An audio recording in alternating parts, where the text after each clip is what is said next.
All right, folks. This is Mark Lee, right here at the radio show with Mark Lee. We're having a definitely interesting day here on a Monday afternoon. Hope that many of you are out there having a good time and are definitely trying to stay safe, stay protected, and all of that kind of great stuff. I know that many folks out there are getting out and about. I've actually gotten out of the house a couple of times. Actually got to get by the Carolina Theater because they will be doing a live version of the Eno Festival on this coming Friday. But there were some parts of it that were pre-recorded, and yours truly was checking out part of that. So don't forget that one Eno will be taking place this coming Friday evening. I'm hoping that maybe my good friend Greg will be joining us here at this conversation, and that he can tell us a little bit more about all of the great acts that will be at One Eno. But that'll be on Friday evening. I believe it's around 8 p.m. that particular thing will be taking place. So definitely something that you may want to look into, but something that you might want to do for the 4th of July. That's right. This is the 4th of July weekend.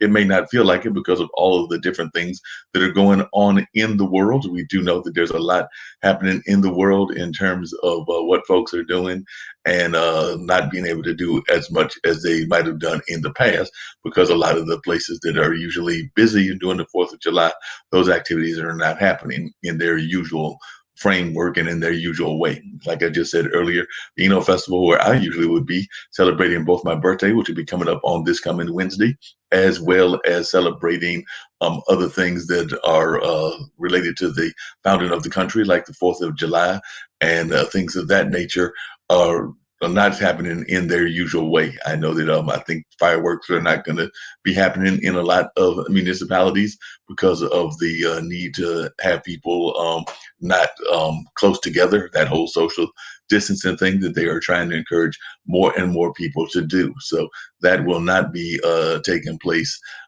in their usual framework. And like I said, I would usually be out at the Eno River doing some of the MCing there and doing some of the work at that particular event. So that is not going to be taking place in its usual context. It will take place in another framework in another way. So that being said, we're definitely going to see how that plays out and how folks adjust to the new normal. You know, there's always this talk of the new normal, but even in the old normal, there are still some things that are happening that are on the sad note. I do know that we had another suicide in India. I believe this was with a TikTok star, and of course, there were the recent shootings.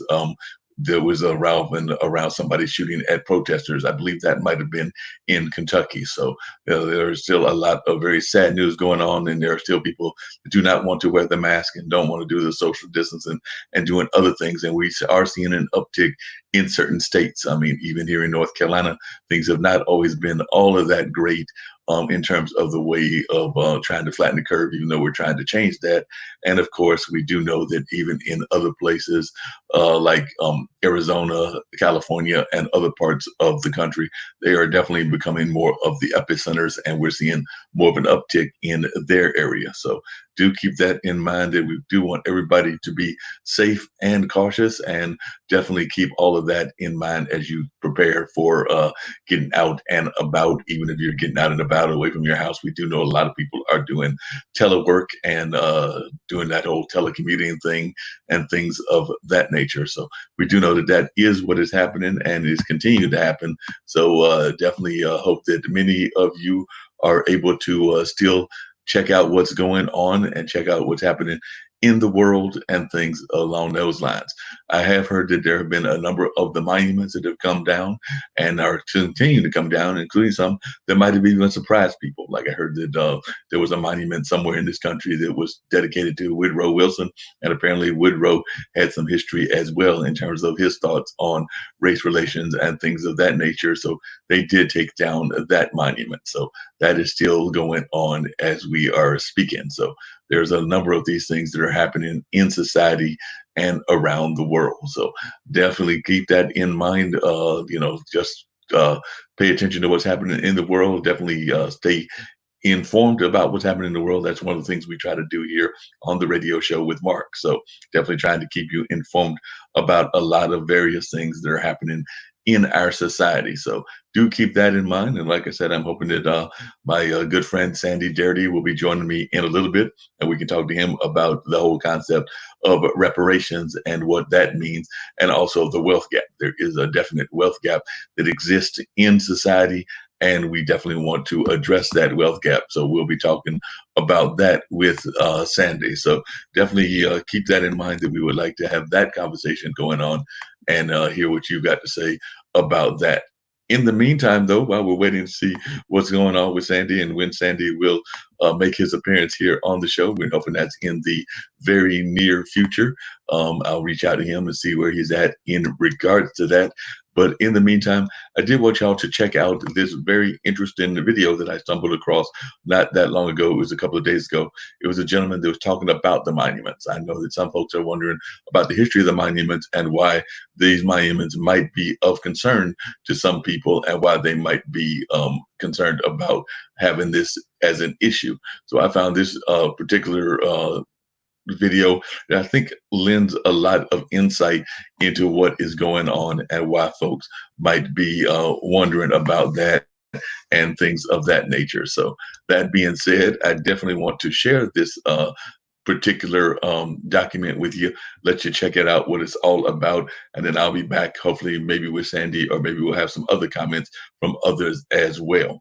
But just want you to check out this ACLU person. That's right, he is a lawyer with the ACLU, and some of the comments that he made in regards to the monument and the importance of the monument. So I'm going to play that for you right now, and then, like I said, hopefully Sandy will be back and we can continue this conversation after hearing this particular conversation that an ACLU lawyer gave about 2 years ago or something like that. But it is still very pertinent and still very relevant even to this day. So before I went to Guantanamo Bay, I went to Washington, D.C., and all of the lawyers in the John Adams Project were there. And we had a day-long meeting with psychiatrists and psychologists who were talking to us about trying to deal with people who had been systematically tortured. And they were telling us, you may have capital experience representing a defendant in a capital case. You may have experience representing people that have been sexually abused as children. You have never talked to a person who has been subjected to a systematic form of torture. They are damaged beyond your belief. And if you think you're going to come back the same as you were before you went down there, just throw that out the window. So it's about 4 o'clock. And to be honest with you, my thought is, where is the nearest bar? Because about 4 scotches will make me feel a lot better than I feel right now. And a woman from Indiana got up and she said, I know you feel hopeless right now. And I'm going to show you an example of the most human behavior that I have ever seen. And she showed us this video. And I want to share it with you as we end. This is a video of an actual camera safari in South Africa. They're crouching. She's quite big.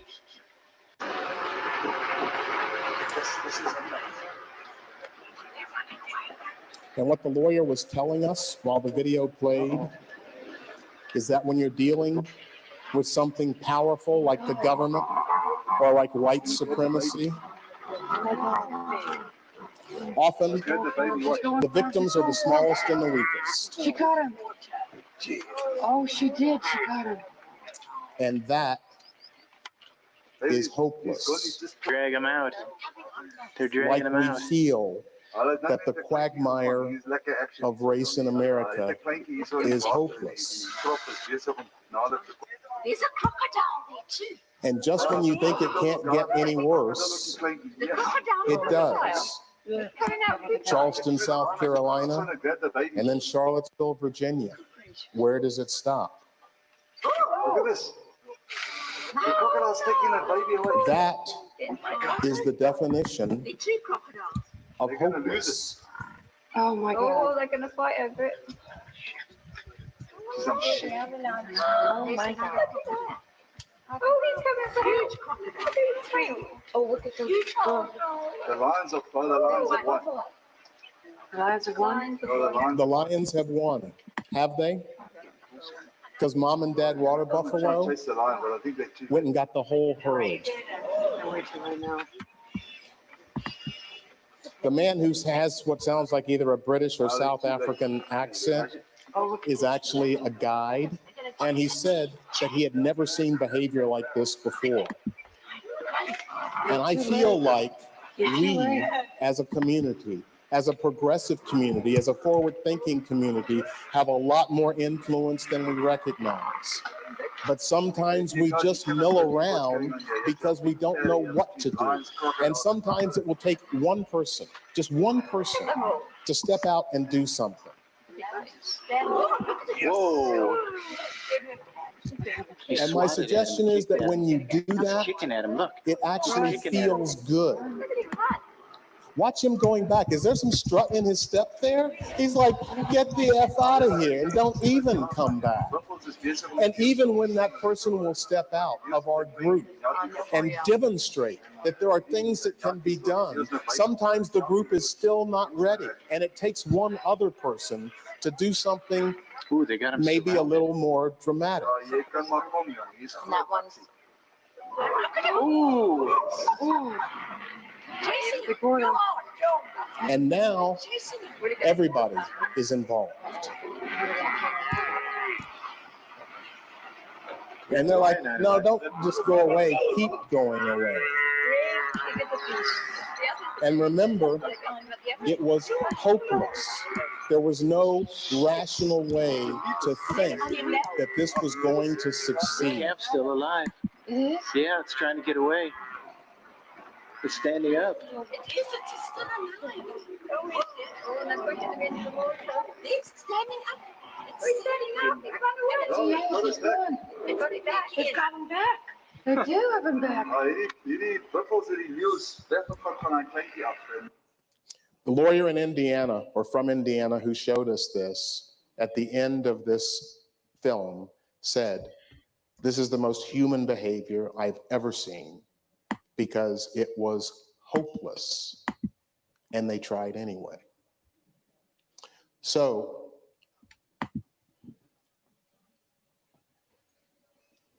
Color of Change has started a campaign to take down state-sponsored monuments to the Confederacy and to white supremacy. I urge you to go to their website, look at what they're doing, and join them in this fight. The ACLU's People Power will also be looking to organize our members and our staff so that we can move toward making America deal with a naked lunch moment about race in this country. Because by dealing with that, by taking control of the true past, we actually have a chance for a radically different future. Thank you, guys.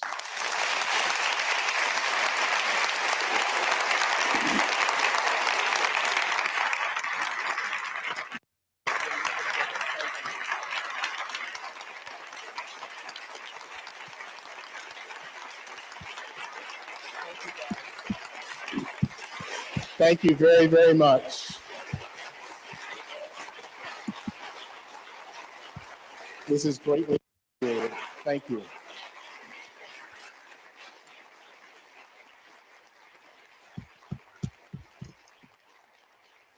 Thank you, guys.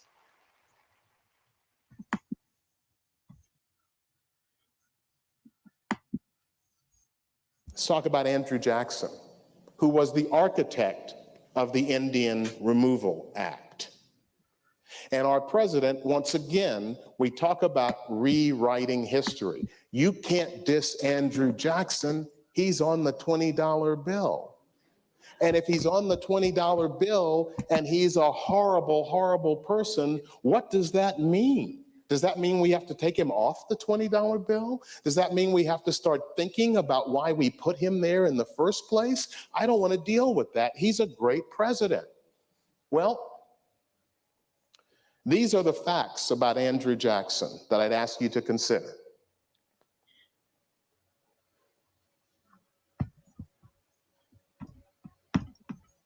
And that third one especially. And I want to give you a little bit more detail about that. But here's what our President of the United States has said about Andrew Jackson. And I'm going to read this. Had Andrew Jackson been a little bit later, you wouldn't have had the Civil War. He was a very tough person, but he had a big heart. And he was really angry that he saw what was happening with regard to the Civil War. He said, there's no reason for this. The problem with it is, the first problem, that Andrew Jackson was dead 16 years before the Civil War started. And I know it is. It's like, are you kidding me? But it's like as funny as a heart attack, because there are people who believe this. And this is part, you're saying like, oh, it's ridiculous, nobody believes that.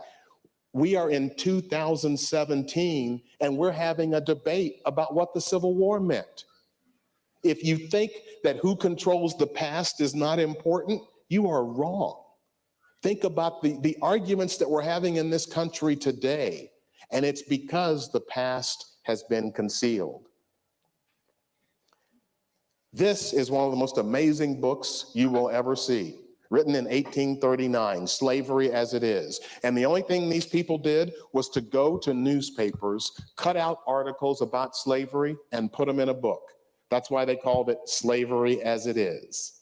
And so I want to show you the real Andrew Jackson, because he had a slave that ran away, and he wasn't having that. So he put an ad in the newspaper, stop the runaway, and he offered a $50 reward. That's not what I want to talk to you about. It's the end of this newspaper advertisement put in by Andrew Jackson near Nashville, state of Tennessee. And this is what it says. If you find that slave, $10 extra for every 100 lashes any person will give him, to the amount of 300. When people say folks didn't fight the Civil War about slavery, they were about defending slavery. This is years before the Civil War. This is slavery as it is. Everyone knew that this is what slavery was about. There weren't any questions about it.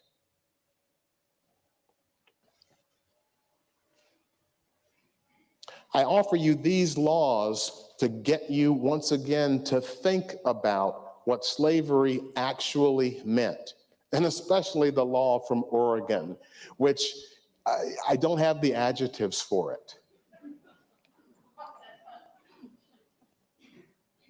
So, Texas school officials are saying we want our children to learn that slavery was a side issue to the Civil War because it's divisive. We have to look forward. And President Trump is saying we need to love each other now and whatever. But we need to love each other and we have to look forward, not backward. And I get that. Looking forward is important. But if you are looking forward from a place that is false, then where you're looking forward to is the road to hell. We can't go forward without acknowledging where we have been.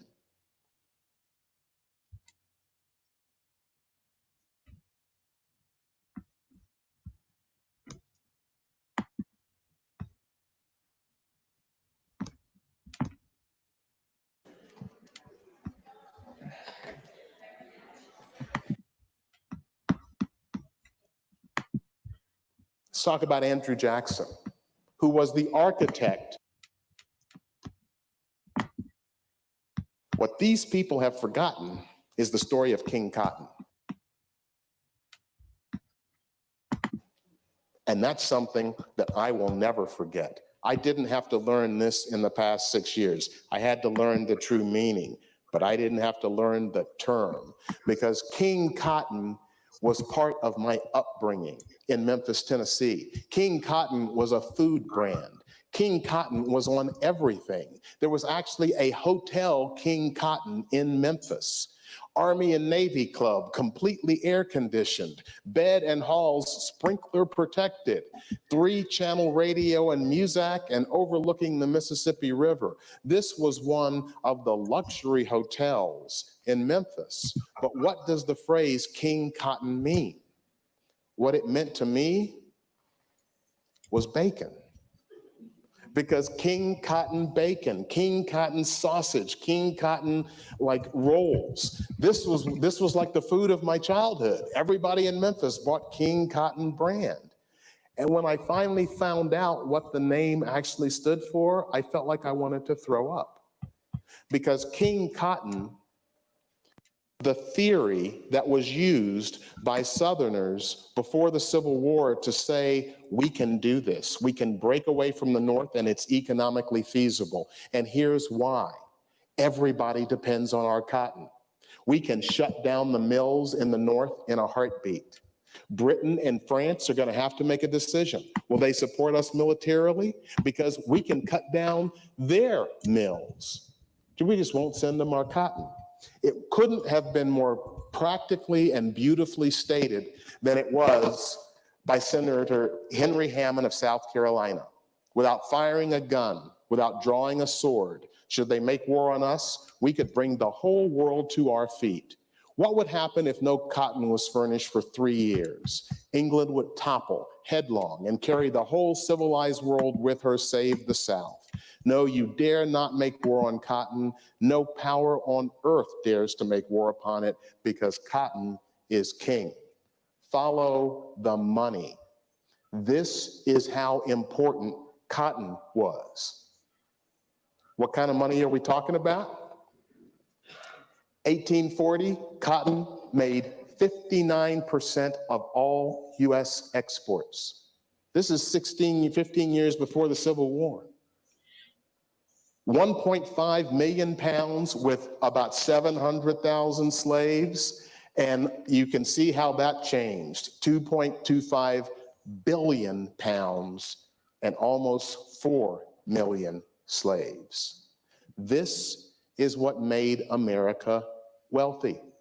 This was the formation of wealth. And folks, I just want to make sure as a side note to say, I hope you don't think that the money made from slavery just dissolved and went up into the air. It went into companies and businesses, and not even tracing and blaming those corporations. Those corporations hired people and paid their salaries and their benefits and gave them the ability to raise families and to pass wealth on through the generations. This money is what made America financially stable.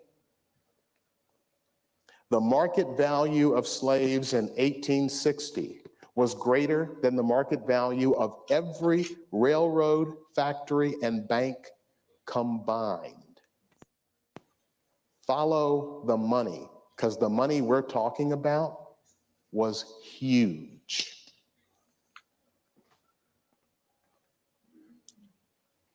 Think about the role of slaves and trade and slave labor in the economy.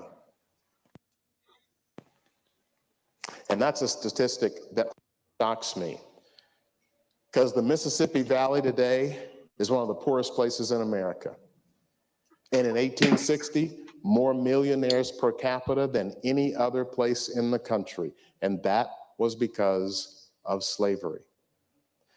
The white plantation owners did not have the capital to hire hundreds of workers to work these gigantic cotton plantations. They had to have free labor.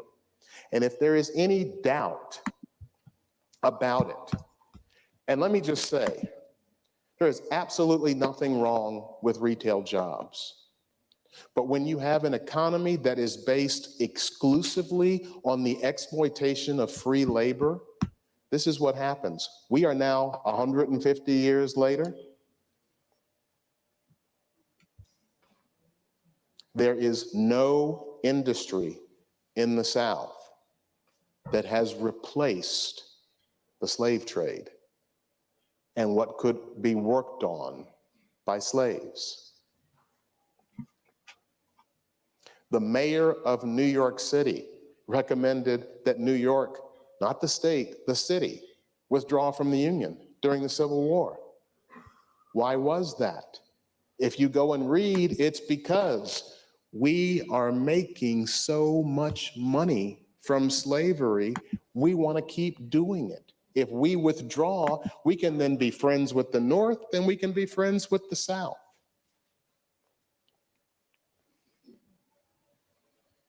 They are saying it to you as plainly and as directly as they can.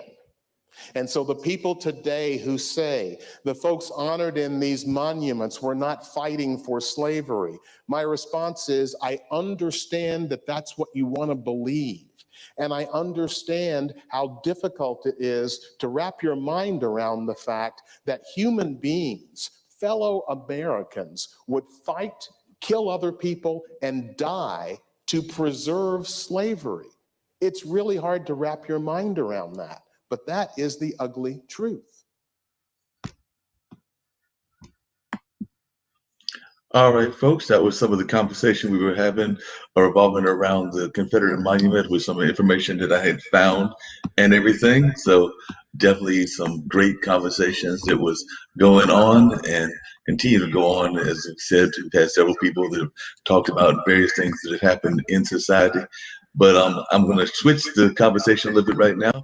We've got my good friend Greg Bale here with us, and Greg is going to talk about what's going on. I've told him a little bit about the Eno Festival and the fact that we've moved it to inside. And I had the pleasure of working with you Thursday and introducing a couple of the bands. But if you would talk to them a little bit about what's going on and why we're doing this, I know a lot of it has to do with the virus and things of that nature. But if you just share with them what's going on.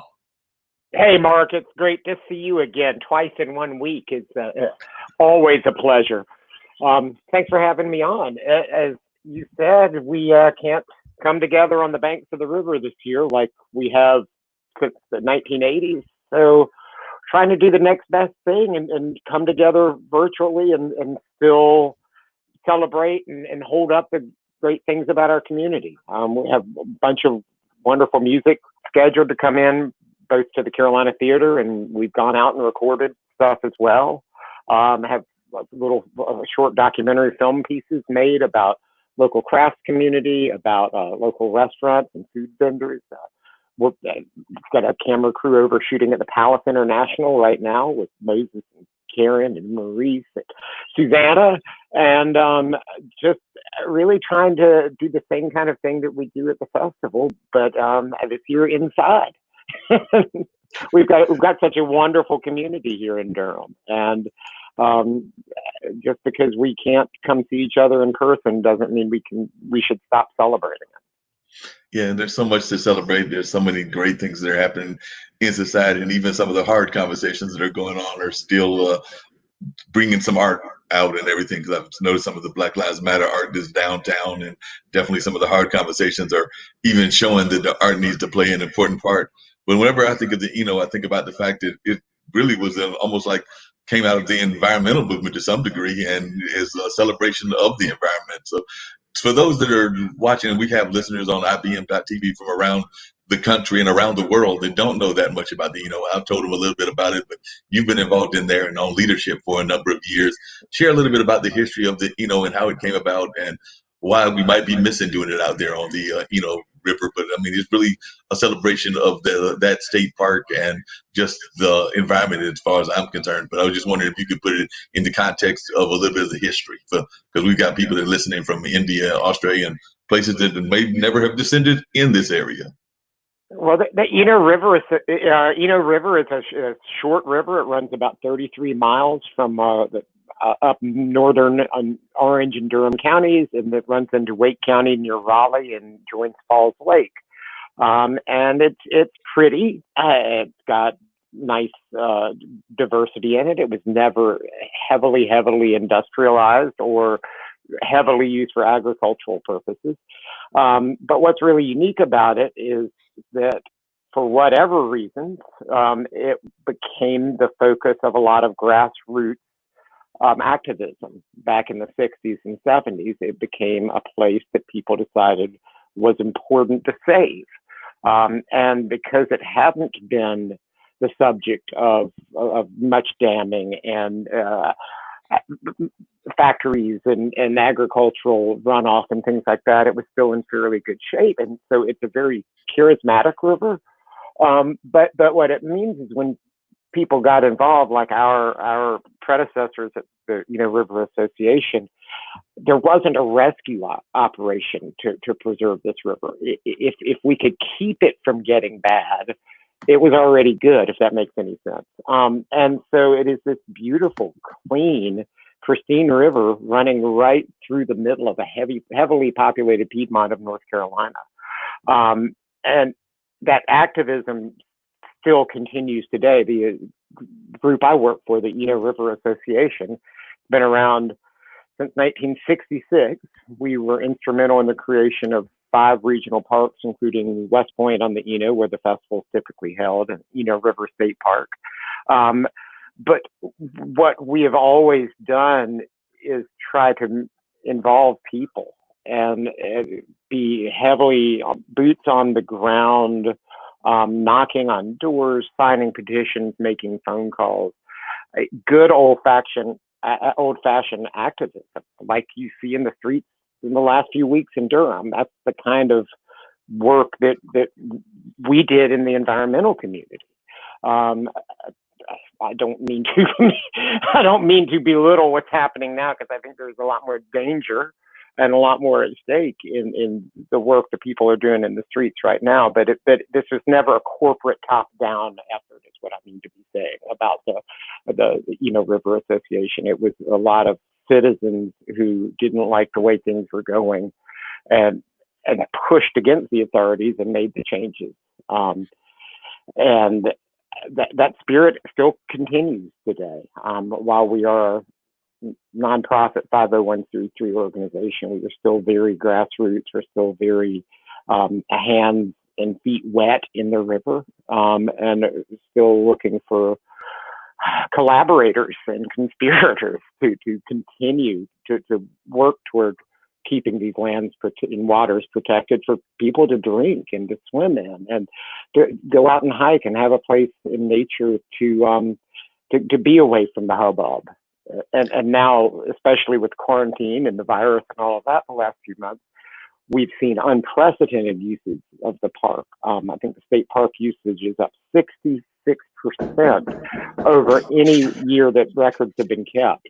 And so these are lands that are protected for everybody forever. And just because we're stuck inside and can't see each other doesn't mean it's not an excuse to come together and celebrate what we've done in these last 50 years and what we're going to do in the next 50.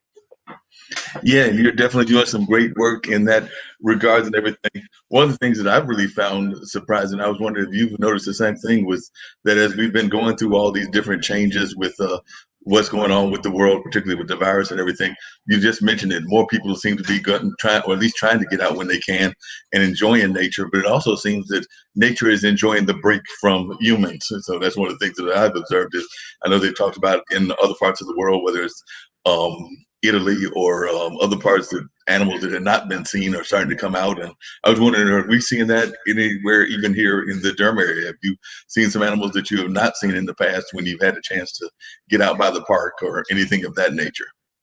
Well, I don't know about that, because I think I'm out a lot more, and especially, at home. I've got a garden for the first time in 20 years because I'm not having to build stages out at West Point. But I think every time I step outside, you can notice the difference, just because there's so many fewer airplanes. Like I've gotten used to that now. And when I hear an airplane now, it's kind of surprising. It's like those weird days after 9/11 when the skies were empty and quiet. Although this is not quite as ominous. It's still a big change. But when I'm out in the woods, that's just one of those distractions. There's so much less traffic, just in general. It's very sad, the economic costs that these curtailments are the flip side of it. But certainly the environmental impacts are not negligible either. Yeah, definitely. So for folks that are listening, and like I said, I've told them a little bit about some of the ones, like definitely the ones that I introduced, like Kayeke and the Hamiltons, and I told a friend of mine from South Africa about Indigo because she's a young lady. But just if you could tell us who some of the highlights are that we should be looking for on this Friday when the whole presentation is done for the Festival, One and everything, and also if you could. There's so many. You just mentioned something like with the crafts, but I don't know if there are any particular highlights that you want to let folks know about that they might be quite interested in. So there's just so many in my mind, but I just didn't know if there were any in particular. And I've been a little bit unclear as to the time. I know that it starts at 8. Joe, of course, is a good friend and a great folk singer, is going to be the MC for that event. But I was just wondering, is it 8 to 11? Are we going 8 to 12? How late are we going? Well, I was just explaining to our good friends over at WTVD, because we're not on the TV station, nobody cares exactly. We're shooting for about 11, but if we go over by a few minutes or under by a few minutes, that's just fine with us. We don't have to watch our P's and Q's, and so if the band is having a good time and they want to stretch it out and add another song, we can do all of that. We don't have to hit a certain mark. You already mentioned Joe Newberry. His good friend and often collaborator Jim Watson is also going to be there. People may know Jim from the Red Clay Ramblers, which was a group he started back in the early 70s. He performed at the very first festivals for the and the Folklife festivals.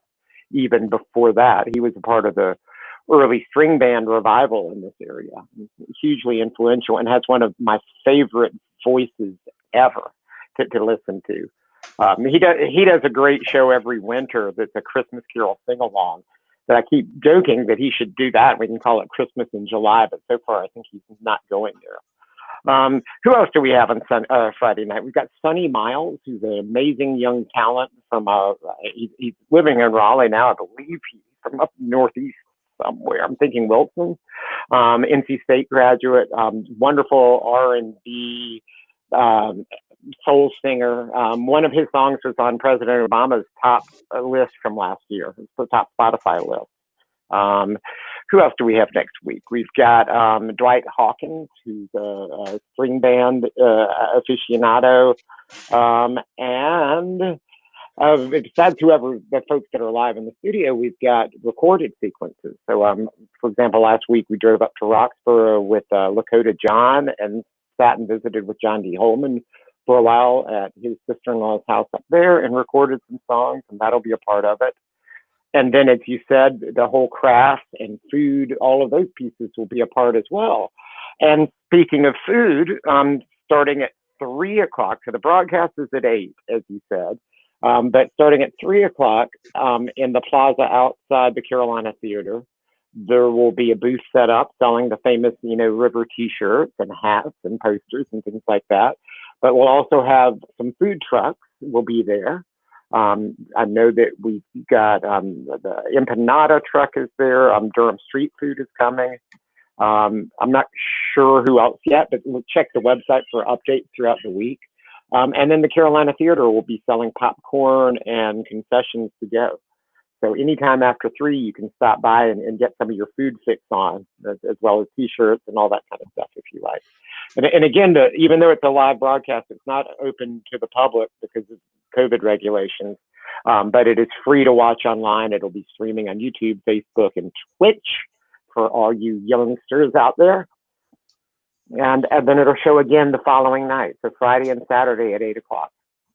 Oh, wow. So that's going to be some really exciting things for them to check out. If they've got that opportunity, they'll be able to see all that great stuff. Now, how are we handling the food? Because like I said, usually I'm so glad to be there and get that great food in the area by one of the stages or grabbing it from one of the food vendors. But how are folks going to be involved with the food since they're going to be watching it from their home? But how are the food vendors be involved with the audience? And also, I think that we're selling some of the crafts. Is that the way we're trying to tie them into some of the craft communities? So when you go to the festival, you usually are able to do all of that in person. So how are some of the ways that folks will be able to actually enjoy some of these great things that happen at the festival?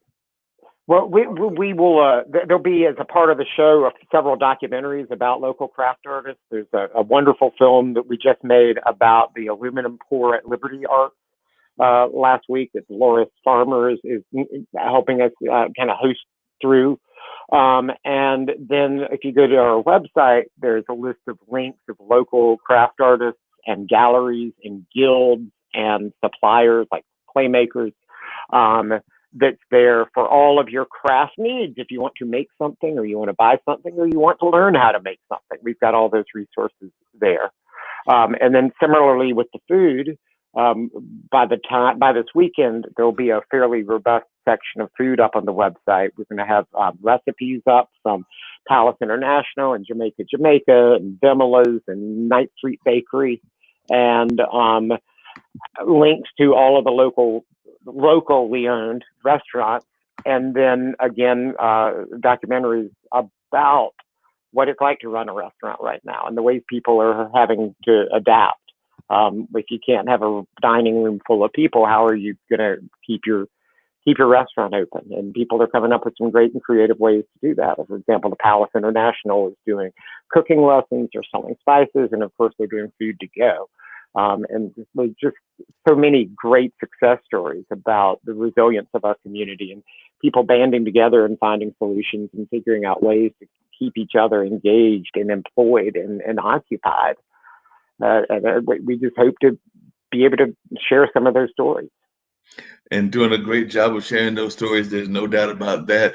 I was wondering, is there any speculation as to what kind of ways the Eno River Association, as well as hopefully next year, the Eno Festival will continue to be engaged? Because like I said, I know that we're doing this year because of what's going on with the virus. A lot of our doctors are talking about a year, maybe even a year and a half, 2 years till we're actually back to normal. So what are some of your speculations as to how we're going to stay engaged and stay involved, even with like the Eno River Association, because the association plays such a vital role in trying to develop those properties that have been out there, those environmental properties. So if you'll share a little bit about how many lands we've rescued and also how people can stay engaged. And you mentioned it earlier that some people are actually going out into the park and keeping their social distancing and getting out there fishing and doing other things that they can do out in the park. But what are some of the other ways that people can use this time and also be engaged with the Eno River area?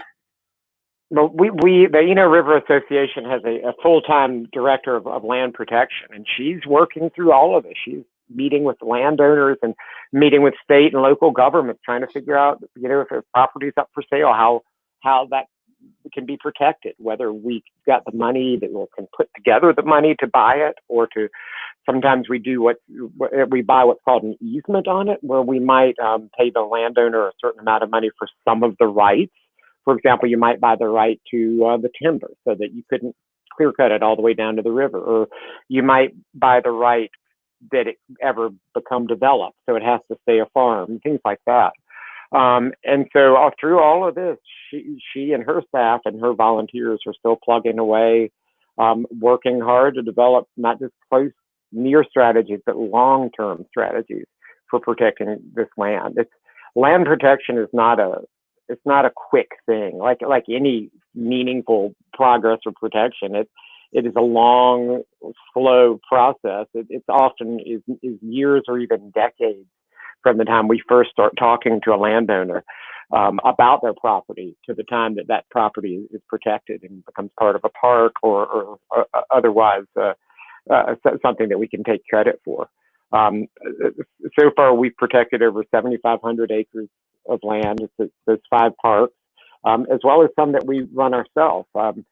If you're looking for, don't tell anybody, but if you're looking for a place to get away from the crowds, we've got a 200-acre nature preserve up in northern Orange County called the Confluence, the Eno Confluence, which you can find on our website, enoriver.org. And it's got a lot of visitors, but it's not anywhere as crowded as the local parks, mainly because it's just opened. We're not open when all of this quarantine started, and we hurried things up and built some trails and finished up some infrastructure so it could safely be open to the public. And now it's open 7 days a week and pretty much always has 20 or 30 cars up there. But that's not nearly as crowded as West Point or the city park, which often are having to turn away cars, especially the state park is getting so full on weekends that they can't accommodate any more people. So all of these properties are linked on our website, river.org, with directions and brief descriptions of the amenities that are there and things like that. Any of these parks, please don't pollute. And I know that things like the bathrooms may or may not be open depending on what's going on with the public health. Yeah, definitely sounds like you're doing some great work there. And as always, Greg, just for those that are listening and don't know you that well, like I said, we've known each other for a number of years. How did you first get involved in the Eno, and what was your own initial involvement with just this whole, both the festival as well as just the whole entertainment and doing the festival? Because you've done it for a number of years. I know I've emceed for a few years and many years, and I don't even know how many. I've lost track. But I was just wondering how you got involved and what your own involvement was and what brought you to the Eno River Association and being the festival director for these number of years. Well, I grew up in the area, and as a child attended some of those first festivals. And then in high school, some of my friends and bands started performing at the Eno. And then when I got a little older, I started being in bands myself. And I started performing there because that's just what it seemed like you did if you were a musician around here. It was the way you gave back to the community, was you go and perform at the festival for the Eno. And even then they paid everybody. It wasn't a huge amount, but it was always a great time. And so I went from performing to volunteering to emceeing. And I don't know, one thing led to another. In the year 2000, I got hired to be the director of the festival, and I've done it since then. So I've coordinated this will be my 21st out of 41 festivals that I've been on the staff for.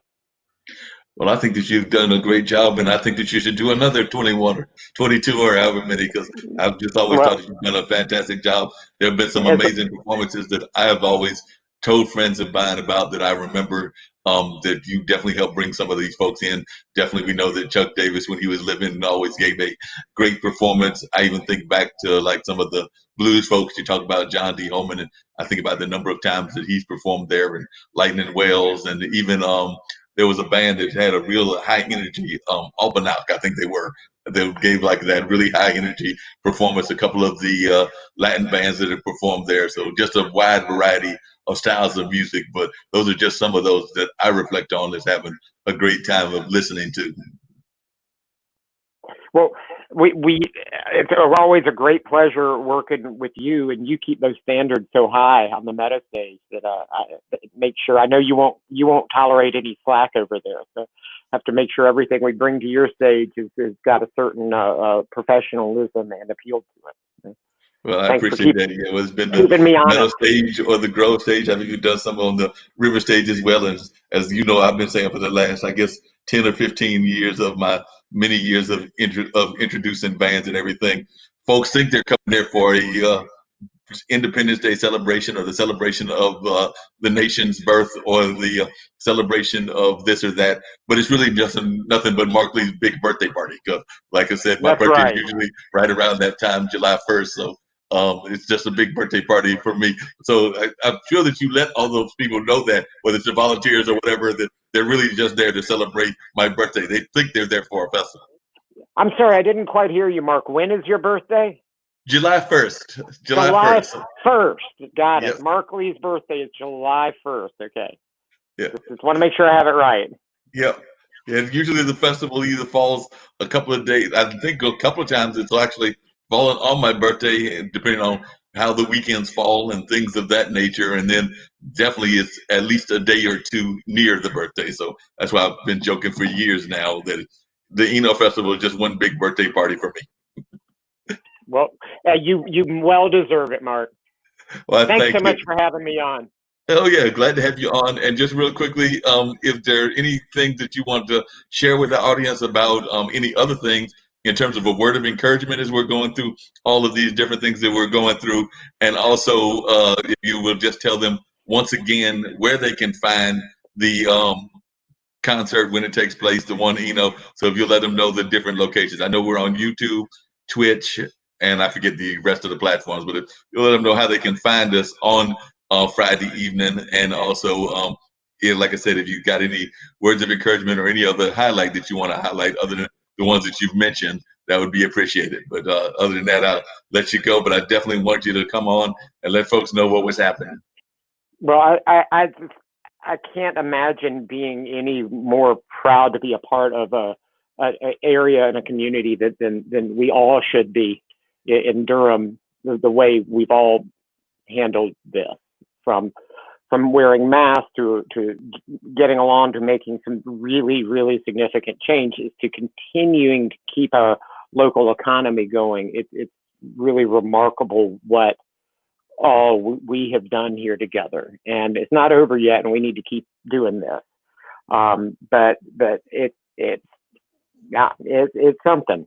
We are very lucky to have each other.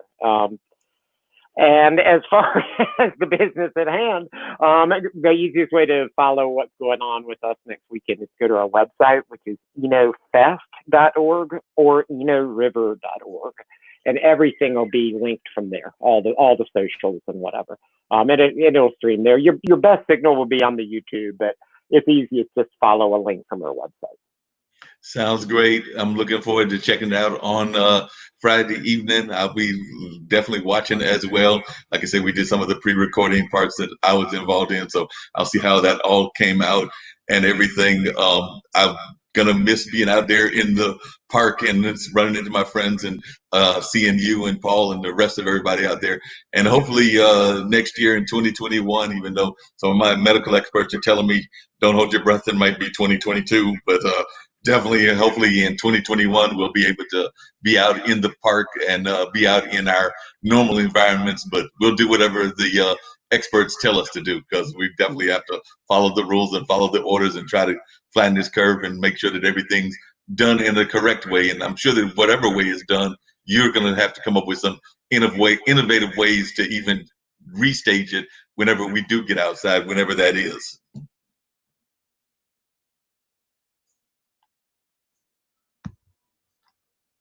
Oh, Greg hit the mute button. Yeah, there you go. There we go. All There you right. go. Well, Mark, thanks again for having me on. No problem. Definitely look forward to seeing you out and about somewhere in the great city of Durham or around the Triangle. And like I was telling the rest of the listeners, hopefully in the not too distant future, we'll be able to have the festival the way that we're used to having it. But we want to make sure that we do it correctly. So I think that this is a great solution. I know when you reached out to me and Rebecca and other people in the community were like, how can we have the festival? And this whole virtual concept is one way that we can keep that tradition going. And I know that you've done a great job in putting it together. So I just wanted to salute you for the great job that you've done in helping to put this whole effort together. And like I said, I look forward to seeing it on Friday. I know it'll be a fantastic presentation, but the parts that I've seen already, I know that you've done a smoking good job. Well, it takes a village. Thank you, Mark. We'll see you soon. See you. All right. Well, that was Greg Bale. He's the person that puts together the Eno River Festival in terms of getting the music and just getting that whole thing running and keeping it running on a regular basis. As you heard him say, this will be his 21st year doing this. So he's definitely been involved with it for a number of years and has definitely been a great participant in terms of celebrating the community, celebrating the environment, celebrating all of these great things that happen in our community on a regular basis. So definitely want you to think about going to that event on Friday. Like I said, it will be an online event, so hopefully you'll be able to attend that event and check it out. So that's one of the things that is going on in the community. Like I said, we do still have a number of things that happen in the community, even when things are not happening in their usual way and form or fashion. So that being said, definitely there's some great conversations that have been had in that regard and things of that nature. So definitely want to let you know that that's what's happening with that. Still waiting to see if I can get Sandy on and everything. But in the meantime, while I'm looking to see if I can get him on, I have dug up a YouTube that he did some time back about the racial wealth gap. So I want to hopefully we'll get him on and he can talk some more about what this is all about and things of that nature. But I do want you to be able to check out what he's got happening and some of what this is all about, and things along that line. So that being said, I'm going to see if I can't bring this up as well, which is Sandy's conversation around the wealth gap. And like I said, I'm hoping that Sandy will be joining me live and in person as well. So definitely, I hope that everybody out there is hearing these great things that are happening in our community, and that they will continue to be involved with what's going on in the community, no matter what these various things are. So definitely hope that many of you will continue to pay attention to what's happening on in the world and around the world, because we do know that a number of things are going on in our society that we need to pay attention to. So I'm here to have Sandy bring up this TED talk that he had, and I'm gonna see if I can't get Sandy to come on board live and in person as well. So we're gonna see if we can't get Sandy's TED talk up right now.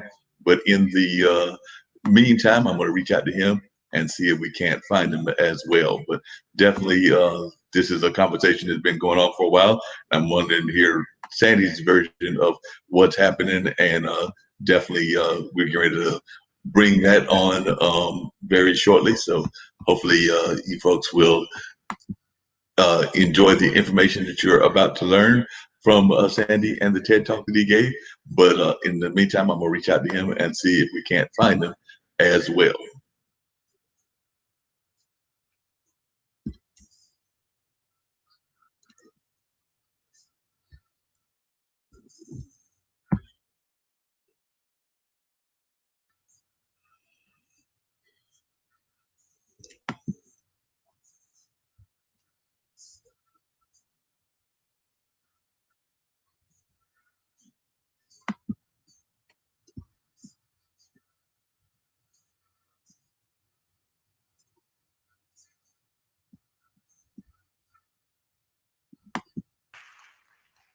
So I'd like to invite you to join me in seeing a world where every young person can succeed regardless of their parents' financial circumstances. Imagine, if you will, a world where every young person can expect to have a college education if they would like to. Imagine a world where every young person could become an owner of a place to live if they so desire. And imagine a world where every young person could become an entrepreneur if that is their dream.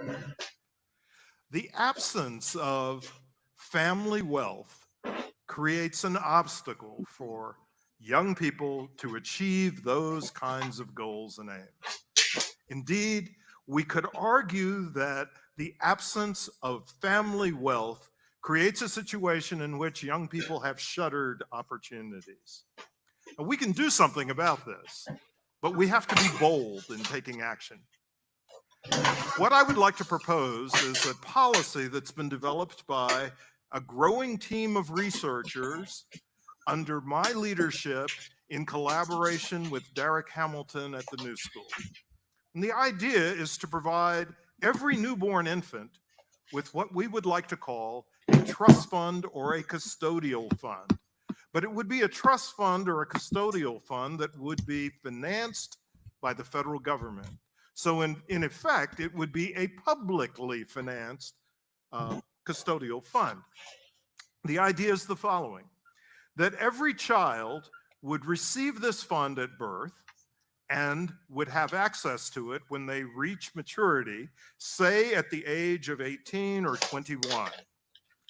Why would we do this? Because what we would be attempting to do is to offset the financial disadvantages that they might incur if they come from families with limited assets. So in the standard stump speech that I give about these set of ideas, I argue that since this would be a universal program, we would give $500 to kids who are born at the upper end of the wealth distribution. But for children who are born into families at the lowest end of the wealth distribution, we would give them an award of approximately $50,000 to $60,000.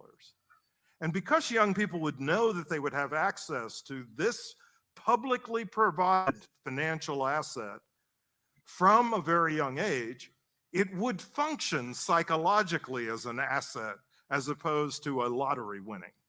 And it would make it possible for young people to begin to imagine a future in which they have a set of resources that would facilitate their dreams and possibilities. Now, why is the focus of this particular initiative on wealth instead of income? Well, let me begin by trying to define wealth for you to distinguish it from income. So wealth is the difference between what you own and what you owe. It's the difference between the value of your assets and the value of your liabilities. It is the net worth that you possess or the net value of your personal property. And it provides a set of options that are not provided by income, which is a flow of resources that's predominantly determined by your earnings. So if we think about the situation that is associated with higher levels of wealth, we can think about a range of facets of economic security that are very, very critical to our lives. Let me start with the example of financial emergencies. Suppose a family loses the job, or suppose a family incurs a catastrophic illness.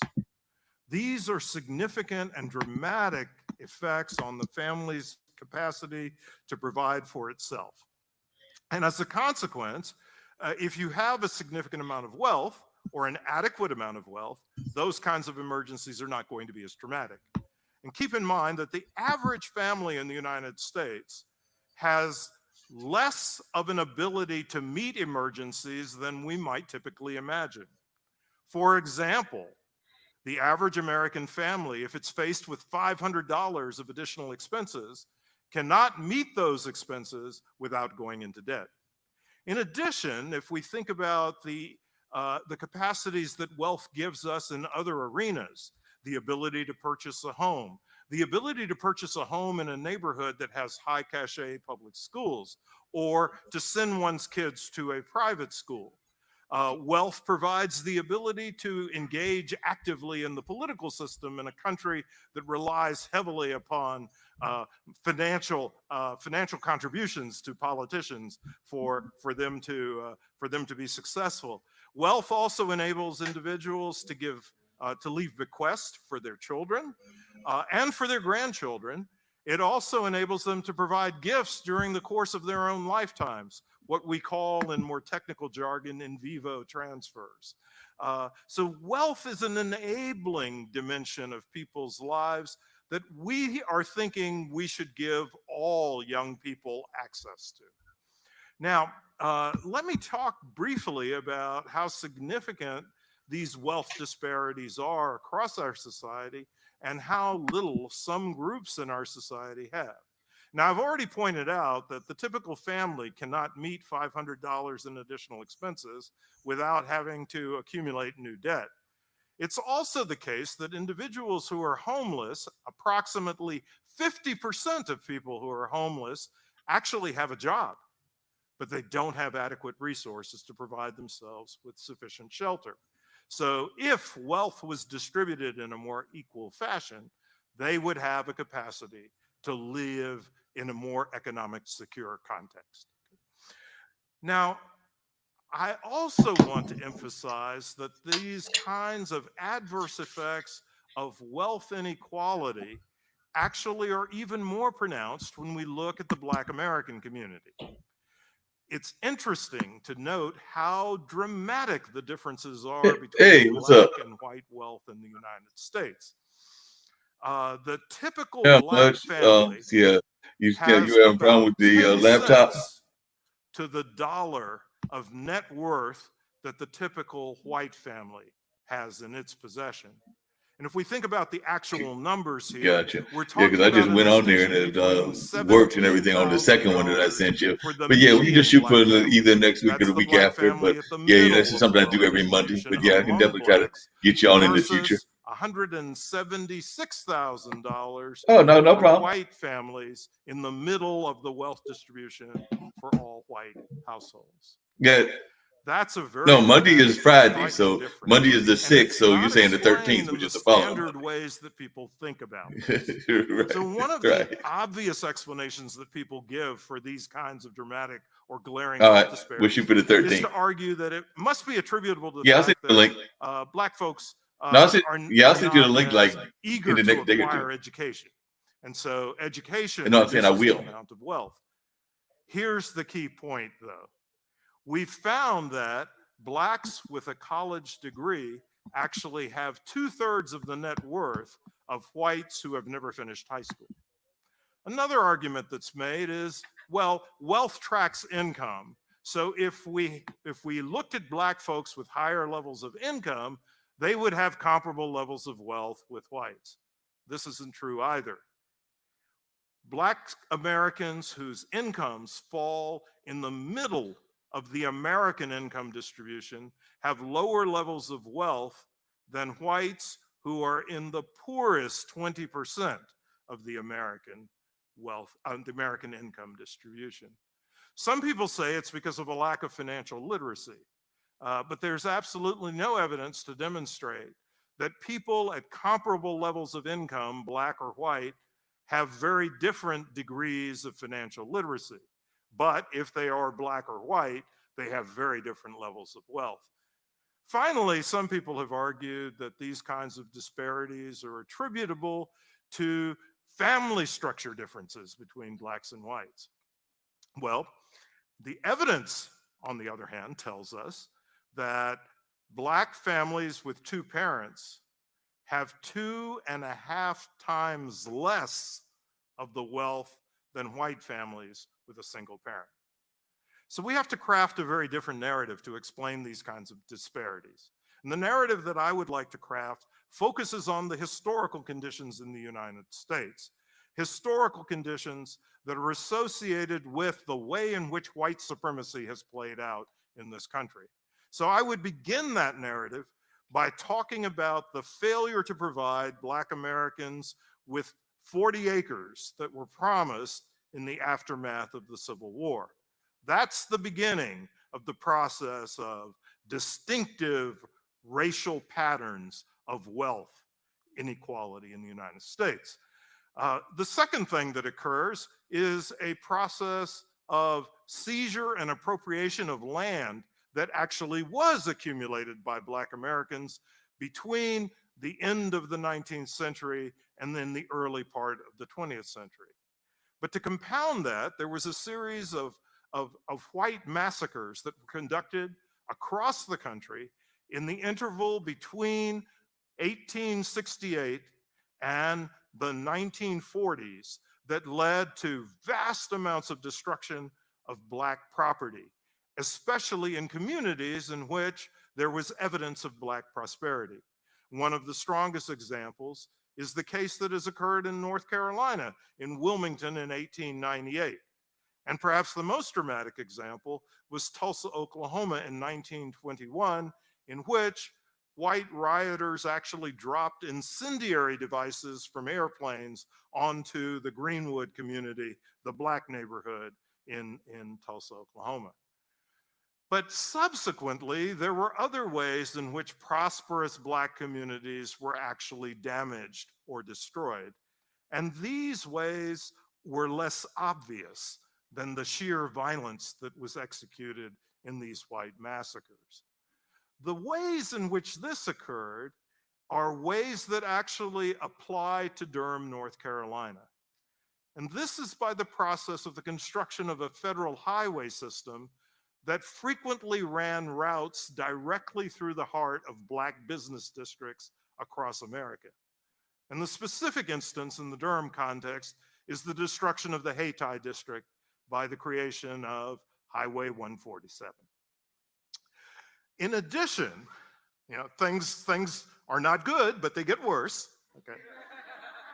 In addition, there was a set of public policies that were adopted in the aftermath of World War II that were the strongest attempts in the United States in the history of the United States to produce greater social mobility. And these public policies included the GI Bill and a federal subsidy program to assist people in becoming homeowners.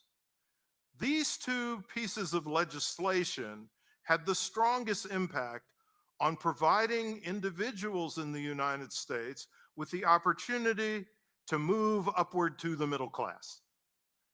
Well, what went wrong? What went wrong is the decentralized administration of these policies led to vast underutilization on the part of blacks and vast overutilization on the part of whites, so that you did not have the same kinds of benefits flowing to both communities. And so as a consequence, you widened the wealth gap. And by the decentralization, I'm talking about the capacity of local Southern administrators to make the decision about which veterans would have access to the full benefits associated with the GI Bill, and to make decisions about who would have access to the types of loans that would support mortgage payments. So that's the story I would like to tell about why we have the racial wealth gap. I'd like to add at this point that what I've really given you is a narrative about why we should have reparations. Okay. What I would like to talk about today is why the baby trust proposal might make some headway in addressing not only general wealth inequality in the United States, but to some degree, racial wealth inequality. Here's the key point about that. Two researchers at the Brookings Institution, Richard Reeves and Isabel Sawhill, have made a distinction between race-conscious and race-unconscious policies. Now, race-conscious policies are not necessarily race-specific policies. So I want to be very clear about this. Reparations as a program to address the history of injustice against African Americans is a race-specific program. But the Baby Trust is a program for all American infants. It is, however, in addition to being race neutral, it is also race conscious in the following sense. A race neutral policy that can be race conscious is one that addresses the needs of a particular community more intensely than another because that community is disproportionately deprived. So the fact that Black wealth is so much lower than white wealth on average means that a program that would distribute wealth to young people on the basis of their family's financial resources would have a disproportionate benefit for Black youths. It would not close the Black-white wealth gap. That would require reparations, but it would certainly create a wider range of opportunities for our young people. This is a bold policy initiative, and I think it's important that we continue to craft ideas that break with the status quo, not just incrementally change the status quo. I've said at a different point in time that unless we have people who think about ways in which we can produce dramatic change, we will not have dramatic change. I'm William Darity, and I like to count myself among those who think about making dramatic change.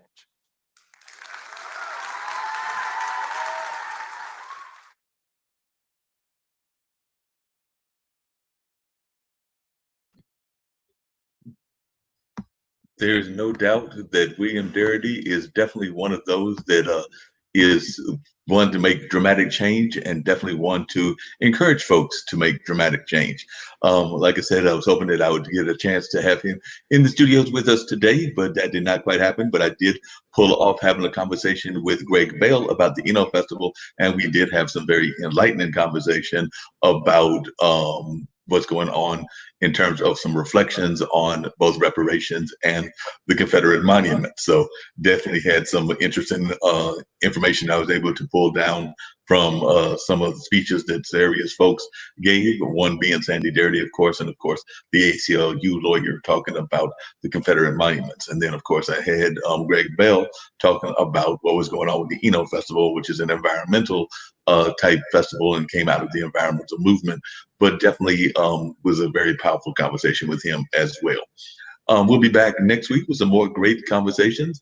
As a matter of fact, I can tell you who we've got coming up next week as well. So I'll have to remember who that is. Oh, that's right. We've got a conversation once again about inclusion. I believe that's the one with Stephanie Johnson, who wrote a book called Inclusify. So I believe she is scheduled for the 6th, as well as a couple of other guests that are also scheduled to be on our show as well. So definitely hope to see many of you out and about. Yes, I still try to get out and about if it ain't nothing but to a restaurant or something like that. But definitely hope to see many of you at things of that nature.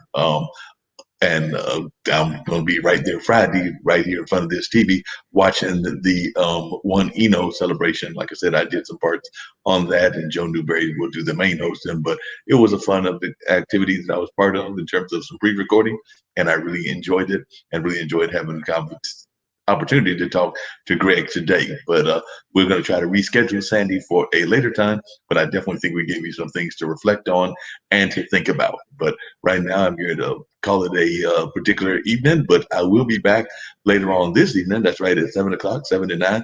We've got our other show, Straight Talk with Dean and Mark. So that show will be coming your way 7 to 9. I've got some musicians that'll be on that show, Tony O, as well as Eody. And then we've also got a parenting activist that is scheduled to be on the show, and some other great guests as well. So should be a fun conversation, and I hope that you will join us at that time. That is 7 to 9 on blogtalkradio.com/squared807. So definitely keep your ears on that particular outlet. You know, it's not as much of a verbal outlet, it's more of an audio outlet. So definitely keep your ears on that one, and we will be back with that very shortly in the evening. So in about another let's see, it's almost 3:30, so in about another 3.5 hours that will be taking place. But in the meantime, I hope that you'll reflect on some of the things that you heard today, some of the things that you learned today, and that there are definitely some things that you will think about as you go about your day. And whatever you do, get out there, be safe, be cautious of what other people are doing as well. Be sure to wear those masks if you're going out and about. You know, those masks are very important, as is the whole socially distancing aspect. So definitely, try to keep your space, but, still engage with people. So socially distancing may not be the actual best term to call it, because we do want you to still engage with folks, but we do want you to maintain some distance so that we can continue to try to flatten the curve around the country as we fight this pandemic.